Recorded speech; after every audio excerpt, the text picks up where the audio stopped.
Those of you who are new here, I love Power Rangers. I'm not ashamed to admit, I loved it as a kid and I love it right now. It is the best live-action superhero series, and if you haven't seen it, I highly recommend it. With that said, it's been around for more than 30 years and they've had an amazing series every year since the 90s. There have been good, bad, amazing, and terrible, so I thought it'd be fun to go through every season and rank them on a tier scale. As always, this is my opinion, and if you like the series I dislike, that's okay. They're just my opinions as a fan. This is how the scaling works. F is the absolute worst, stay away at all cost. D is bad, but you don't want to rip your head off. C is okay, having some good bits and some bad bits. B is good, it could be fun to watch and maybe something you'd like. A is really good, a great season with some minor hiccups. And S is the best ever, must watch, mandatory if you're a fan.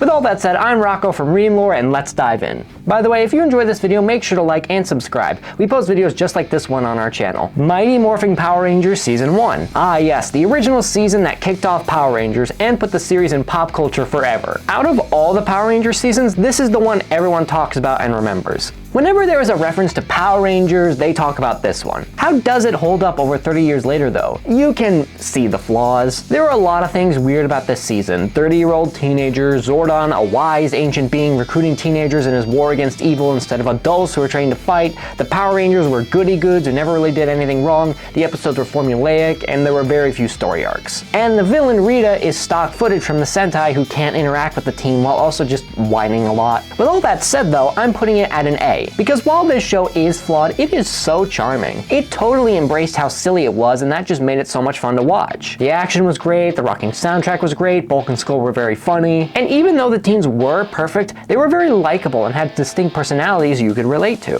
The smart kid, the valley girl, the party animal, the new kid. That was also inspiring for kids to see Tommy, the new kid in school, find friends and become a superhero, when a lot of kids related to that starting up in new schools. And it was one of the first times kids could see live action superhero fighting in real time on television. Normally you had to go to the movies to see Superman or Spider-Man fight bad guys in live action. The Green with Evil saga was phenomenal. I already made a whole video about that you should check out, and it showed that even though this was a fun show, when it wanted to be serious, it was serious. It showed this series was more than just background noise for kids, that it had characters we could relate to and root for. That's why it's still beloved in the modern day when so many other 90s properties have faded from people's memories. That's why it gets an A. Mighty Morphin Season 2. Season 2, on the other hand, I'm giving a strong B.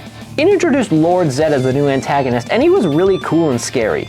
It introduced new Zords and new Rangers to the fold as well. They kept the charm going from Season 1 with a whole bunch of great episodes and stories. Zedd's introduction as the new terrifying villain, creating new monsters and being more effective than Rita, did work really well. However, he did marry Rita Repulsa later and they became a power couple, and unlike most people, I actually like the two as a couple. We don't usually get a villain couple, and their banter was hilarious. We get the new Thunder Zords, which all look great because they were from another Sentai, which is the first instance of Frankensteining two Sentai together. In addition to that, we lost the Green Ranger and gained the White Ranger in a great three-parter. We get 3 new characters, Rocky, Adam, and Aisha, to replace Jason, Zach, and Trini, and we'll save that conversation for another day. Now, the reason this is a little lower on the scale for me is a few reasons, the biggest being the 3 new characters I just mentioned. They aren't bad, but for this and Season 3, they don't really have personalities. They just try to replace the roles of the people who left, and that was a mistake. They would get personalities and character traits later, but in this season, you can see them struggling. I mean, it was like the creative team didn't want to replace them at all. Jokes aside, their introduction was weird, but to be fair, they were in a difficult situation. Also, there was a bunch of multi-parters that really didn't need to be,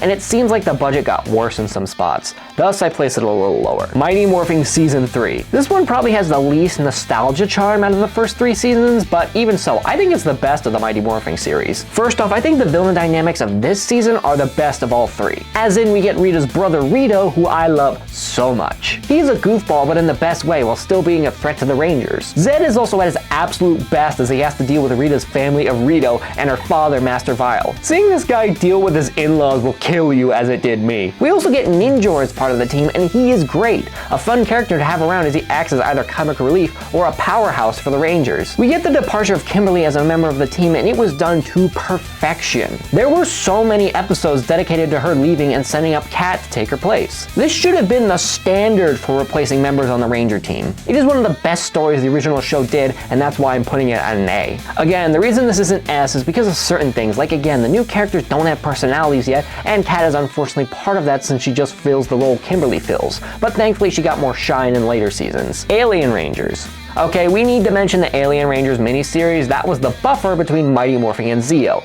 And we have our first F, as in, don't watch this one. Let's go over the good first. I really like the Equation Rangers. This was our first time seeing a Ranger team that wasn't the main team. We had a female White Ranger leading, and even though we didn't get a feel for their personalities, I just liked them. The problem is everything else. This starts off with a bad plot of turning the Rangers and the rest of Angel Grove into kids, and they spend the rest of the season that way, trying to get new powers and reverse time back to what it was. I don't want to rag on these kids too much because they're inexperienced child actors, but man, they were bad in a lot of spots. We were finally developing the personalities of the 4 new Rangers, and then you yanked them away for kid actors, and that included Bulk and Skull, so there wasn't even any good comedy to get me through it. In addition, we also see Aisha leave the show and replaced with Tanya. So right when Aisha develops, we replace her in like half an episode instead of giving her a story arc like Kimberly. The absolute worst part though, because of the reverse time thing, Ninjor was abruptly put back into his chambers. The Rangers don't make any effort to go and free him, and there was no follow-up, which means Ninjor is probably still there to this day. He didn't get any proper send-off, and it sucked because at least when the 3 Rangers walked off set, the creators did something to give him a happy ending, but Ninjor got nothing. It's not good. Do what most people do and skip this one. Zeo. Power Ranger Zeo is the actual continuation, and it's pretty important. This was the first time the show had gone through such a big change like this. The ratings were down at the time, so it was decided to change things up with a new look, and it was great. It had all the charms seasons 1 and 2 had while still having great storylines. The characters really get to shine after they develop. Rocky feeling like he isn't living up to the shadow Jason left, Tommy discovering more about his roots, Kat learning to come out of her shell of being shy, Adam becoming a more confident fighter, Billy learning to accept losing his powers, and Tanya reuniting with her family. It's all really nice. All in all, it's very good. Great action, fun characters, amazing episodes, Bulk and Skull are the best they've ever been, and it all just works. The problem though is that the Machine Empire are not as good as Lord Zed and Rita. I found the pair shenanigans with their RV on the moon much more entertaining than whatever the machines were doing. They aren't bad, but they are kind of generic despite having a strong opening but no follow-up. Also, the Gold Ranger storyline was cool in some spots, but it was also very strange as the writer kept changing things around. But the thing that drags this season down for me was the infamous Dear John letter Kimberly wrote for Tommy. This was one of the worst things the show had ever done.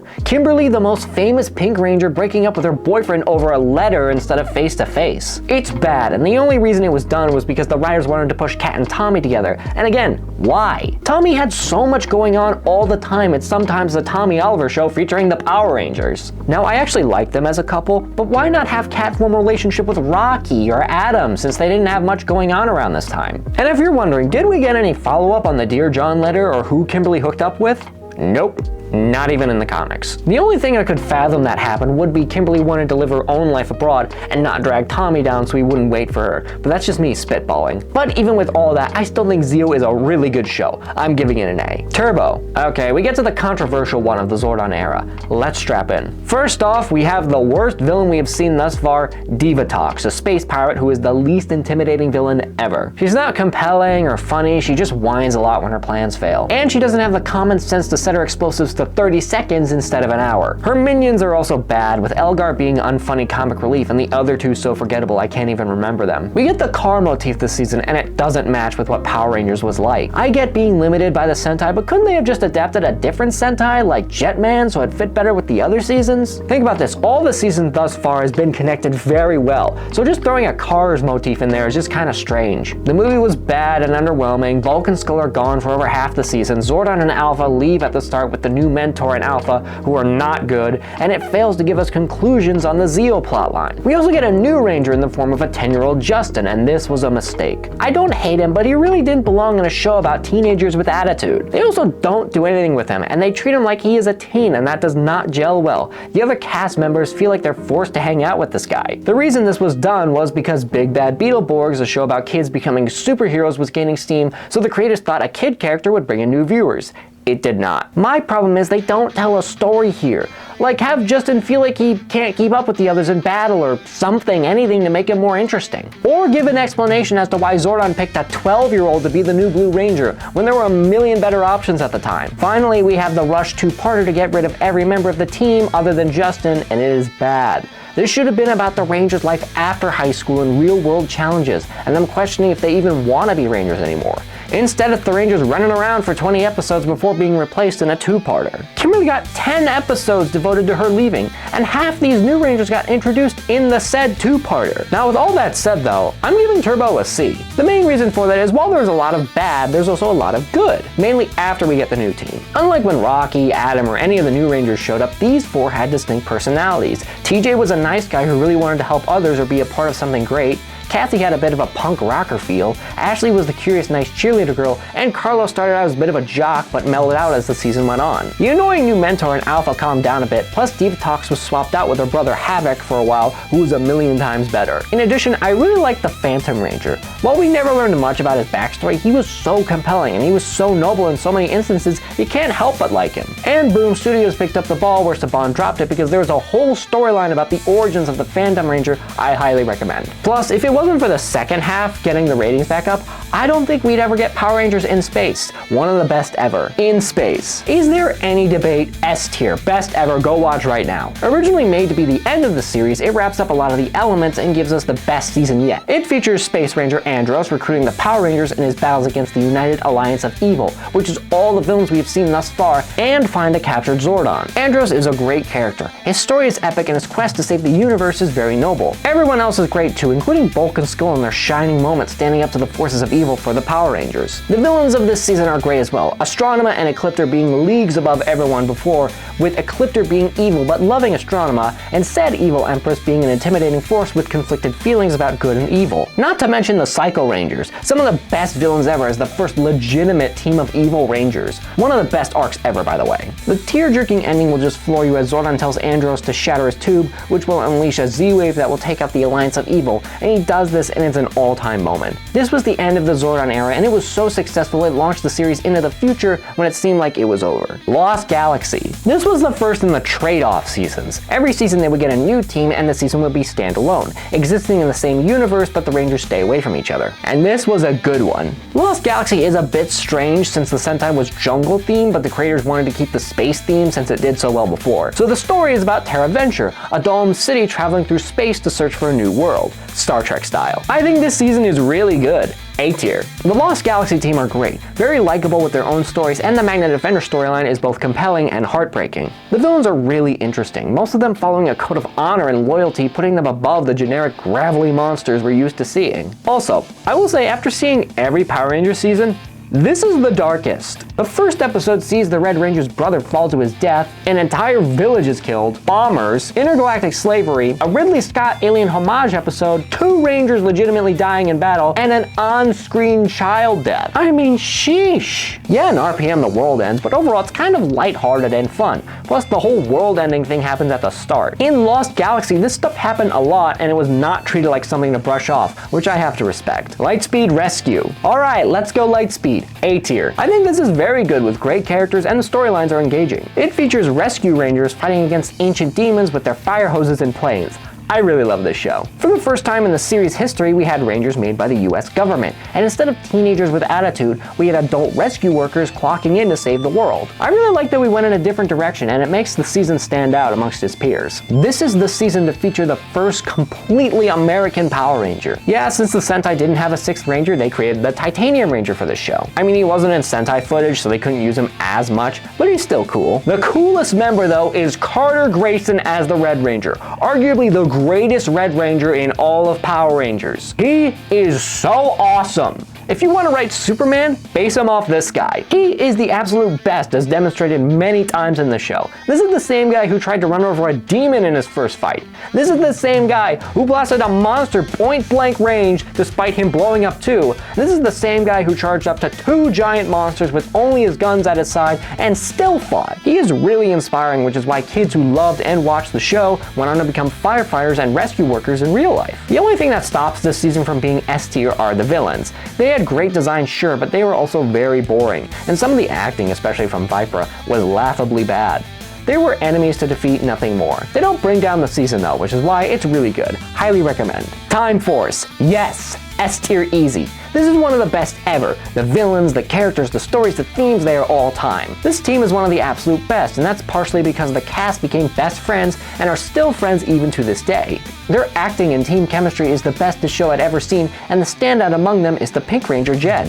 In the first episode, her fiancé is killed because she failed to hold Rancid, and she has to go back in time and fix her mistake and arrest the criminals. She becomes a tough but closed-off leader, not gelling with Wes's carefree nature. Over time, she learns to forgive herself, accept Wes into her life, and even when her fiancé returns, he was different, so she just accepts things are different. She's tough, cool, relatable, and even was the leader through most of the season. This season shockingly has some themes about racism. Eric the Quantum Ranger thinking all mutants are scum and need to be taken out, but changes his outlook when he realizes this is wrong. Rancid and the other mutants thinking robots are nothing more than slaves and humans are scum for oppressing them. And Frax thinks robots are superior than both of them. Now, they aren't the biggest things about this show, it's more about free will, but they are just some themes, and the fact that they did this at all I have to respect. The villains are also great. Rancid being an intimidating force, his daughter being a delight to follow around, and the bone-chilling reveal of Frax, which I will not spoil. You have to see that for yourself. It is mandatory viewing if you're a Power Rangers fan. You need to see Time Force. If you haven't, you are missing out. Wild Force. This is a tough one for me because this was my childhood favorite season for many reasons, mostly because it is really good. Real quick before we talk about this, no, I'm not bringing up anything about the actors in later years. It doesn't belong in this video. I really like all the characters here.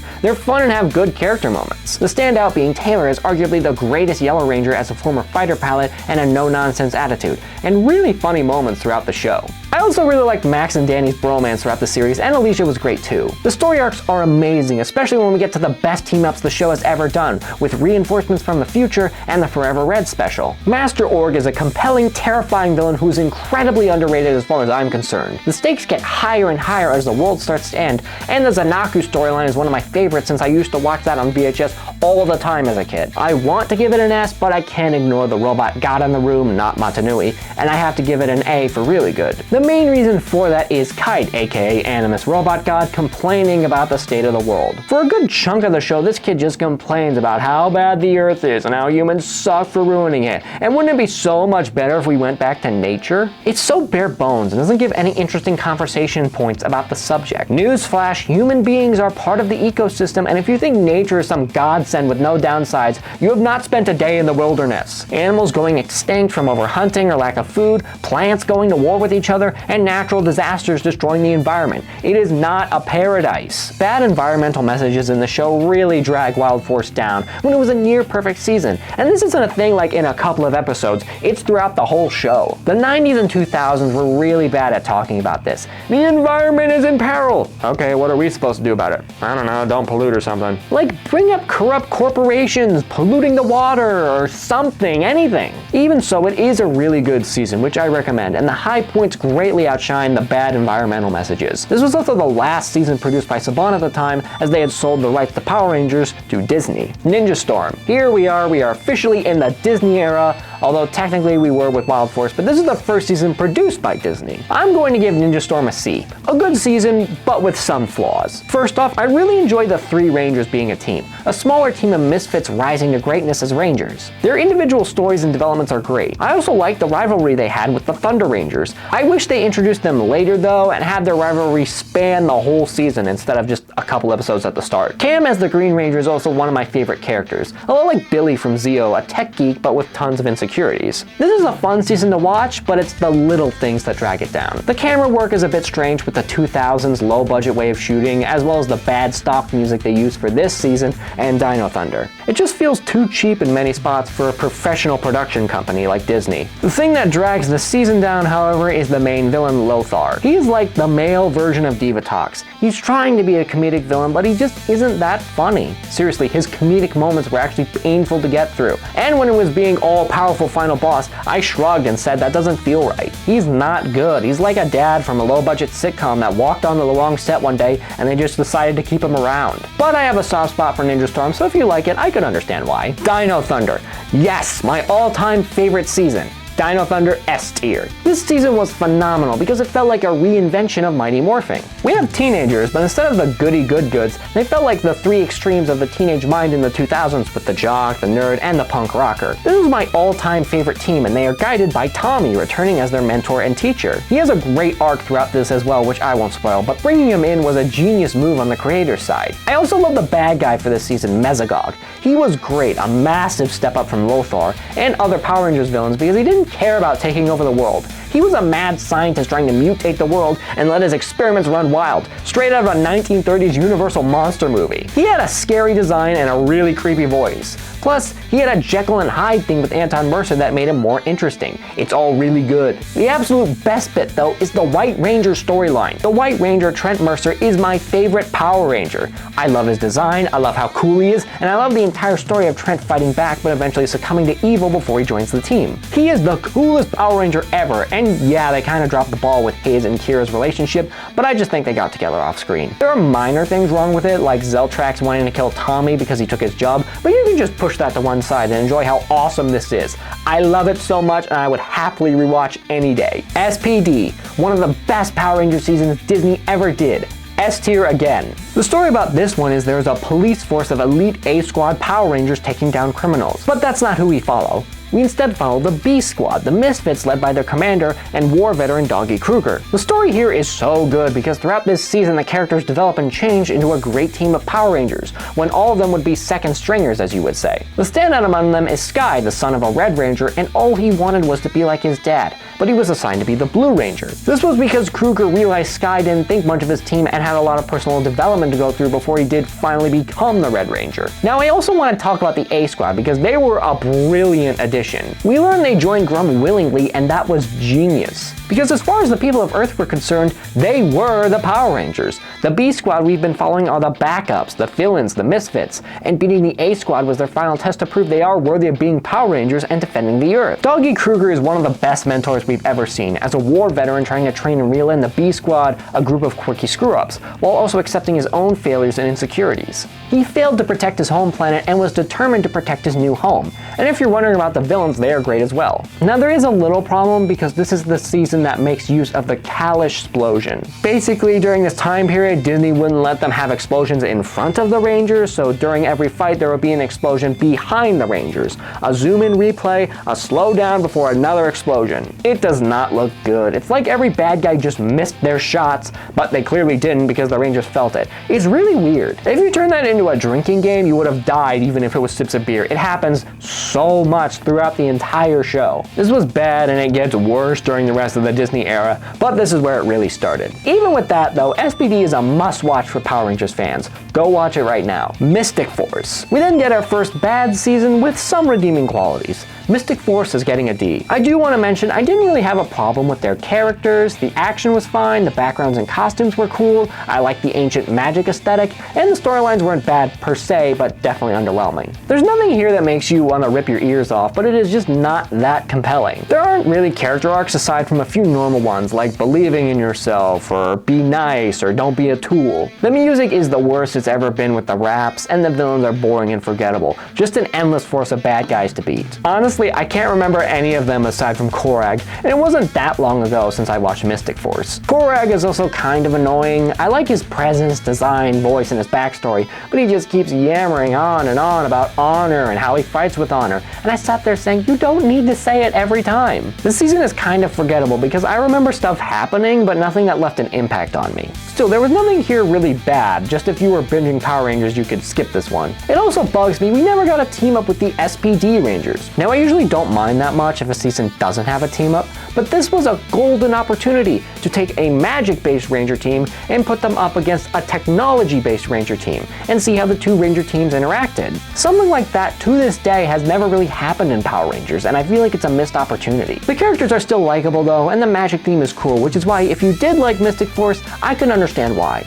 And maybe other people found more enjoyment out of this than I did, so I wouldn't mind that much if I went to revisit this season. Operation Overdrive. Compared to this season though, give me Mystic Force any day. Now I want to say, it's not as bad bad as the fanbase wants to make it out to be, there were things about it that I did like. The feuding villain factions, the effort by the actors, the Fear Cats being reminiscent of the Psycho Rangers in design and attitude, the big twist with the Red Ranger, and the fact I argue Overdrive gets better by the end.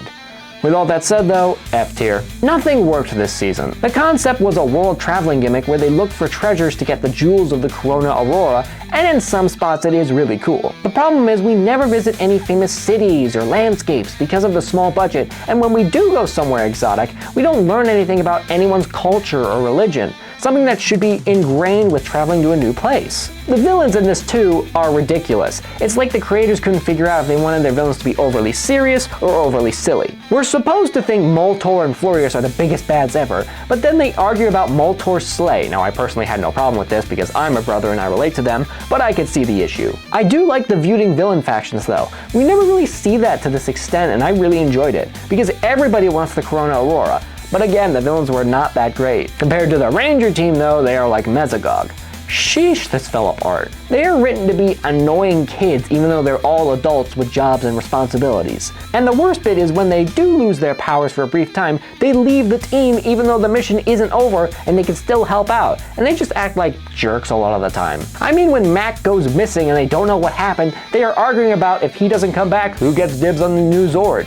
Really? Imagine that happened in Lost Galaxy. After Kendrix died, the Rangers go, who gets dibs on her sword? What were they thinking? This is why this season is so despised, because the characters are poorly written and so jerky, you just can't root for them half the time. This is also the absolute worst of the Kalash explosions. Every single fight is ruined because the slow motion explosions just happen all the time. You couldn't watch for 2 seconds during a fight without an explosion. And it really sucked away anything fun about the fight scenes, so we couldn't even enjoy that. So yeah, as much as I don't want to, because it was one of the first Power Rangers seasons I could watch in full on DVD because streaming didn't exist back then, I have to be transparent, it's not good. Jungle Fury. This is a jump. We go from F tier to S tier with Jungle Fury. This is definitely the most underrated season of Power Rangers. I don't understand why this isn't on lists online for the best Power Rangers season. The characters are amazing. Martial arts students facing every challenge and becoming seasoned masters while also overcoming their own insecurities. The mentor for this season, RJ, is a delight.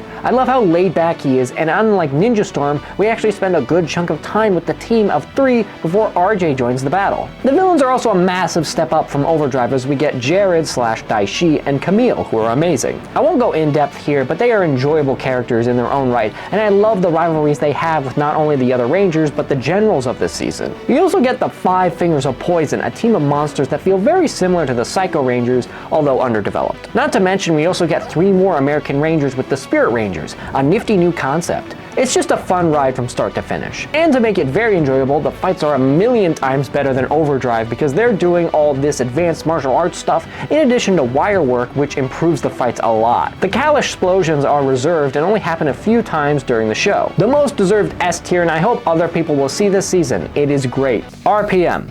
And here we are again. Power Rangers is on the verge of cancellation, and on the final Disney season we have RPM. Easy S tier. So in this season, the world ends Terminator style when an evil computer virus takes over the world aside from a single city, the domed city of Corinth. Yes, this is an alternate dimension, the first season of Power Rangers to do that. But for a while, the creators didn't tell us that, so the insinuation was that every other Power Rangers team was dead.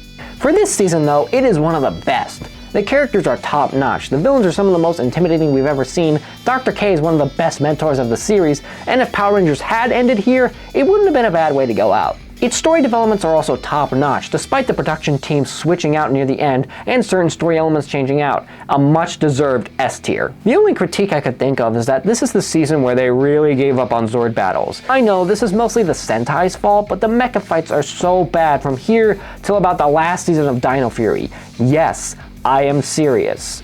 They make the suits way too bulky and slow down the footage of the fight, making it dull and uninteresting. Plus, the Zord designs just got ugly and forgettable from this point until Dino Fury. They're way too slow, barely involve any story, and just feel like something tacked on at the end. Even so, this series is still great. Watch it now. For a while, this was believed to be the very last season of Power Rangers because Disney didn't want the property, which I know sounds weird because they want to own everything. Back then, they didn't like the violence in the show, so they wanted to retire it. Again, in the modern day, they bought Marvel and are now producing the Deadpool movies. How things have changed. As you can tell, Power Rangers did not end because Saban bought Power Rangers back from Disney, and we now enter the Neo-Saban era, or as it has been dubbed, the worst era of the show.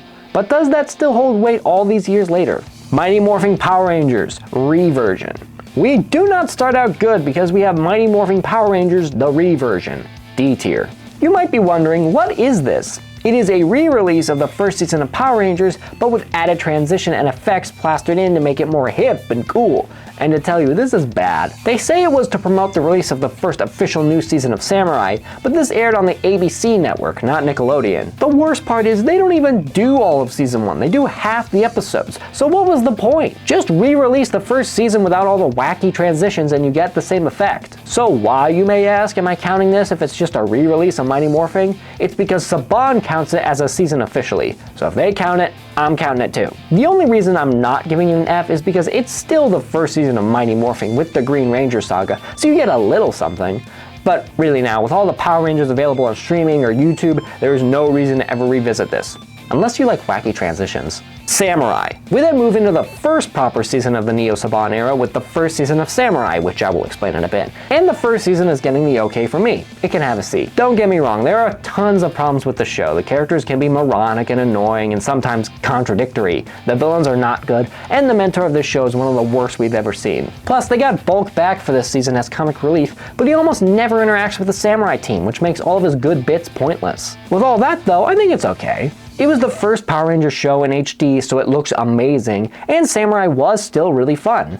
While the characters weren't great all the time, at their core they were still likable, and the villains, while boring, were still threatening. I'm also just impressed they made something this decent so quickly. They had only 6 months to prep and shoot this season before the debut, and that is not a lot of time to film something decent. It was clear that Samurai was going for a much younger audience than the older kids and teenagers watching RPM.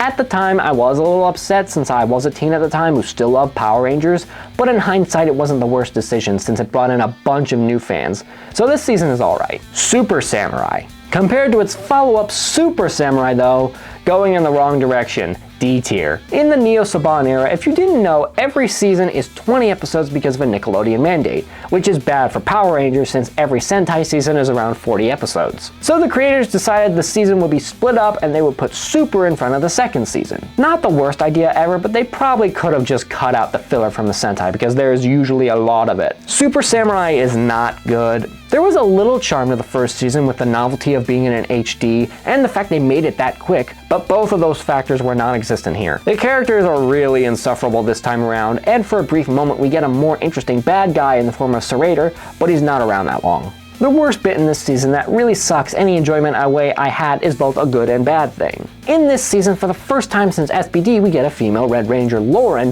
who is the current Red Ranger, Jaden's sister. The story is that while Jaden fights off the Nihilok, she would perform the sealing spell that will seal away the big bad for good, training her whole life to master it while enduring the fact that monsters were attacking and she couldn't do anything about it. Lauren is the absolute best. Her actress is doing everything right to make us like this character. She's closed off, a bit awkward, and she really just wants the Rangers and her brother to accept her because she couldn't make friends while training. She knows how important her job is, but all she really wants are friends. So do you know what the other Rangers do in response? Jaden leaves the team because Lauren is here to be the Red Ranger and he thinks he's not needed even though he could still help. From there, all everyone can talk and think about is how much they miss Jaden, how great Jaden is, all while isolating Lauren away from them and being like, "You're not Jaden, I hate you." And spoilers, when the sealing spell fails, her one and only goal and job to honor her father's memory, the other Rangers couldn't even be bothered to comfort her. I felt so sorry for her. The fact she got isolated like this so much makes me weep. Now the reason for all of this is because Samurai is just a copy and paste of the Sentai, and in the Sentai Jaden was a complete nobody made to fight the monsters until the real Red Ranger showed up. So it made more sense there, but here it just makes every Ranger other than Lauren look like massive jerks. It's bad. It's not the worst, but it's bad, which is why Super Samurai is a D.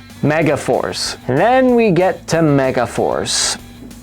I think the first season's okay. It can have a C. Yep, you can be mad, but if you go back and watch the first season of Megaforce, there is a lot to like. I mean, the characters, while not great, were likable and had personalities. They didn't really have arcs, but the character center episodes were fun. The action scenes were reserved in this season and only picked up at the end, but that is understandable. When I binged this series again years after it came out, I thought it was fine for what it was. Just a fun show that was a back to basics for the series, which is alright since we haven't had teenagers with attitude for a while. We also had this great storyline with Robo Knight, a robot who really can't understand humanity and just wants to stop the monsters from destroying Earth. Through learning about humans from his friends, he goes on this journey to develop and in the end sacrifices himself to save a human's life. I haven't lost my mind, by the way. I know what the problems are. For starters, this is the season that really bunkered down on fart jokes and bad writing. I know they were aiming for a younger demographic, but kids should be getting the best product possible with clever writing or fun slapstick, not gross out humor. Just look at Sonic 3 as something kids should be getting as a standard. Gosei as the mentor is probably one of the worst mentors ever. He's a Zordon ripoff, but only with the basic elements, to explain things and give the Rangers new Zords whenever they need them. I can't remember even one time where he actually gave someone good advice. I like to joke around with Zordon as the strange floating head, but he really cared about the Rangers he was mentoring. He gave them advice, told them not to give up, and said multiple times he never wanted to take life opportunities away from the teens, so when a peace conference or something popped up, he let them leave. That's why his sacrifice in space was so heartbreaking, because he was a great person and felt like a real character. Meanwhile, Gosei just exists to hand the Rangers powers and weapons while also saying your courage and perseverance has unlocked this new power. It was bad. The thing that really made me enjoy this season was its main villain, Vrock. While everyone else was boring or generic, he was a manipulative master, and after Samurai, man was that a welcome change. He manipulated not only his own forces but the mutants on Earth and started his own robot faction to defeat the Rangers. He also showed off he could change modes, which hasn't really happened before in Power Rangers. He's honestly one of my favorite villains in the Neo Saban era, and it boggles my mind they didn't just keep him around for the next season. So all in all, I think there's a good chunk of stuff in Megaforce to enjoy, like Vrock and Robo Knight, while also a lot not to enjoy, like the farts and Gosei. So I think it's okay. Super Megaforce. Then we get to the season I've been dreading, Power Rangers Super Megaforce. F tier, the absolute worst season of Power Rangers in my opinion. I won't harp on this for too long because I have a million things to say about this season for another video, but it's safe to say everyone agrees this is the worst. I mean, some people say Overdrive, but they are wrong. It was supposed to be the 20th anniversary season with Rangers from Megaforce getting the cool ability to transform into legendary Rangers. We would even get tribute episodes featuring past Rangers to help the current team against the most dangerous force since the invasion from in space. Now all of that sounds like the best thing ever, right? Well, spoilers, I don't think this could have gone more wrong. First off, the character and story gets flushed down the toilet. While Megaforce wasn't great, at least we had something there. Here though, nothing. Everything is so inconsequential in the grand scheme of things, and most things we set up in Megaforce get tossed in the trash. The show is just the creators asking how many fight scenes can we cram into each episode. The show is endless fights, and yes, it is an action show, but we're also here for the stories and characters. I mean, if you turn this into a drinking game with how many fight scenes we get, you'd be dead on the floor after 2 episodes. And about the tribute stuff, they just sleepwalk through it as if they didn't even want to do it. Every time they bring up something about a legacy season, they always get the information wrong. And this is information you get if you looked up a Wikipedia page. This is not difficult. It's shameless, trying to cash in on nostalgia from lapsed fans when not putting any effort into the show you're making. Because that's how they advertised it, as fun for everyone to enjoy, fans old and new. It just makes me really mad. Power Rangers is one of the greatest series ever with such a rich history, and it seemed like they didn't care about doing the legacy stuff. They just wanted to cash in on your nostalgia. This whole season is a slog to get through. The only reason anyone stuck around was because there was going to be a legendary battle, an army of past Rangers coming together with returning actors to fend off the Armada. We get to the legendary battle in the finale, and you won't believe this, it lasts about 2 minutes, and it is mostly the Megaforce Rangers fighting off foot soldiers. We waited 2 years for this? Oh, and those Ranger cameos we've been waiting for? All they do is rescue random people in the lead up before showing up at the end to look stoic as they fight the bad guys. What a letdown. They barely talk to the main team when they do show up. That's the point of having a team up, to interact with the new team. Even as a little kid, I was mortified at how bad they screwed this up. The Armada villains are some of the worst this series has produced. Boring, forgettable, and worst of all, not threatening. You swap out Vrock for this? As for the characters, they get so little to do, the actors literally fought the creators for more character and personality, and I massively respect them for trying to make the show better, but they were fighting against the elements here. Super Megaforce is a failure in every sense of the word. failing at being a good show, failing as someone's introduction to the series, failing as a Power Rangers season, and failing to live up to the legacy of this show. Fans of the series like me felt insulted, while the newer viewers got a really bad introduction to Power Rangers, which isn't fair. That's why it gets the much-deserved F. Dino Charge. Thankfully, Saban bounced back with a decent show in Dino Charge, the best of the Neo Saban era. A tier. Dino Charge feels like a breath of fresh air after 4 years of okay to bad showings. The cast and characters are really good this season. Everyone is bringing so much life to the show, which has been gravely missed. Tyler as the Red Ranger was a standout because he was just so great here. He brought so much energy and really made me invest in finding his father, and his romance with Shelby was well handled. Everyone else was a standout as well. Koda being very likable, Riley being a favorite of mine, Prince Philip becoming a hero, and Kendall getting a great arc throughout the show, becoming a Power Ranger at the end. The villains are a massive step up from Samurai and Megaforce. Sledge is a rough and tough bounty hunter trying to get the Energems just so he can marry his high standards fiancée Poisandra. He's a bounty hunter and can easily flip between final boss and entertaining villain, and all his monsters are entertaining as well. To be honest, this may not be as good as I'm making it out to be, but after Super Megaforce, I was so happy Dino Charge was good. Now we can just leave that in the past and move on to better projects. Dino Supercharge. Dino Supercharge is also great, but a slight step down from the last season, so I'm giving it a B. Mostly because we have all these Rangers rounding out at 10, and really only the main 5 get any developments this season. Everyone else gets shoved out as cameos. I mean, it's not like they couldn't develop them. The other 5 barely show up in this season, and a big chunk of this is really silly filler episodes, which we didn't need. I mean, focusing on the other Rangers like Kendall and Xenowing in these filler episodes would have been much better. I know they were limited by the Sentai footage, but it's just a letdown. It's still got that Dino Charge charm though, which is why I still think it's good. On the flip side of Sledge, Heckle is a delight as the main bad guy. His whole arc is great, with him remembering his duty as a protector, and when he was a part of the Ranger team and sabotaging their operations, it was so good. I have no idea why they didn't stretch that out until the end of the show, but that's just me. Heckle was also dealing with his other half, Snide, who is a brute in every sense of the word, just wanting to smash everything, making him a good foil to Heckle. Now the ending to this will make your head spin, because in the finale the Earth gets sucked into a black hole, yes seriously, and the Rangers go back in time to stop Sledge. In the end they also stop the meteor from killing the dinosaurs, and said dinosaurs survived in the modern day. What? What was going on? After this season was done, they did confirm Dino Charge took place in another universe, but for a while I was like, are dinosaurs just going to be a normal thing in Power Rangers? This wasn't as great as the first season because it didn't advance the Rangers as much as I would have liked, but it's still a great watch. Ninja Steel. We then get to Ninja Steel, unfortunately another step down, because this one is just okay, it's a C. Now I did have fun watching this season and I did like the cast and characters, but this really boils down to 3 things that drag it down: story, character, and villains. The main story is weak, monsters want ninja stars to take over the world, and the teenagers have to stop them. Move on. There are no big character arcs for anyone on the show, which is disappointing. On the plus, unlike most people, I found Victor and Monty's shtick about winning Victor's 50th trophy very entertaining. Most of the time. I have no idea what person on the production staff thought fart jokes were funny. They were not. I also thought that Mick as the main mentor of the team was great, and seeing him become a Ranger was such a cool moment, giving his actor Kelson Henderson has been in a ton of Power Ranger seasons. The villains are disappointing because they have such a cool theme behind them. They're the producers of a wrestling show.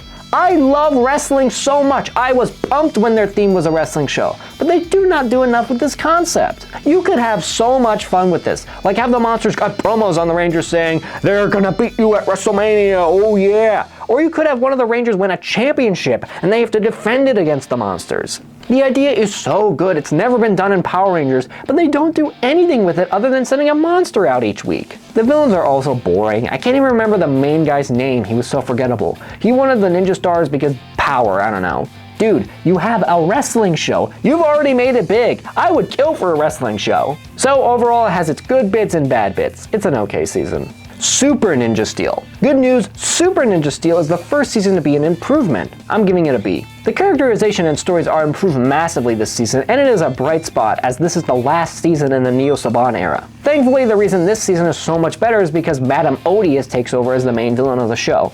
She was always better than her meathead boss, her plans were more interesting, and some of the coolest moments are courtesy of her, like stabbing her subordinate in the back because he failed her. I mean, the rest of this is pretty standard, normal Power Rangers stuff, but what really got on my nerves is that Brody and Levi reunite with their dad after like 10 years, and we never see anything between the 3 all season. I'm not even kidding, that should be a big story beat, your family being reunited after 10 years apart, but instead is shoved to one side so we can do more filler. What? Still, everything is just better. The writing, the action, the characterization, the stories, the conflicts, it's a step up in every way. Also, I do have to bring up, it is the last season where we see Jason David Frank as Tommy putting on the Ranger suit for the last time. And man is he cool in that special. Yes, it is Tommy worship, but who cares? He got a Master Morpher that allows him to morph between previous Ranger suits. I don't even care, man. That is awesome. Super Ninja Steel, while having a lot of the same problems Ninja Steel had, is still a good follow-up, and I recommend it if you did enjoy the first season. Hyperforce. A lot of you Ranger fans probably don't recognize this one because it isn't the traditional type of Power Rangers season. It's actually a tabletop RPG Power Rangers web series on Twitch, officially produced by Saban. And it is canon, so I watched it. I had a great time as well. They have a great cast, including former Ranger cast members like Bulk and Preston from Ninja Steel, and a bunch of guests from the Power Rangers show. One of the cast members is also Andre, or Black Nerd Comedy, and man was he awesome in this. He was just so happy to be there. He finally became a Power Ranger after interviewing them for years. This is so fun. The basic premise of this is a group of Rangers travel through time and fight a bunch of villains from Ranger history, while also bumping into villains and heroes in their adventures. The characters were great, the storylines were engaging, and I was happy I guessed the main twist villain. Now the only thing that keeps this down from an S tier for me is because of the format. While the D&D thing is fun because it leads to a lot of fun character bits and personality growth and lets them tell a good story with little money, it is kind of a pain to watch in full. Because there are like 16 episodes and they're about 3 hours each, with a bunch of padding involved, so it's a bit hard to watch, especially since I'm not that interested in D&D stuff. So I'm giving it an A. I would actually love if Hasbro made a motion comic depicting their adventures for people to digest in a better format. Still though, I recommend it, especially if you enjoy watching tabletop RPGs and anything Power Rangers. Warning though, unfortunately, even though there was a season 2 planned, it was cancelled and it broke my heart.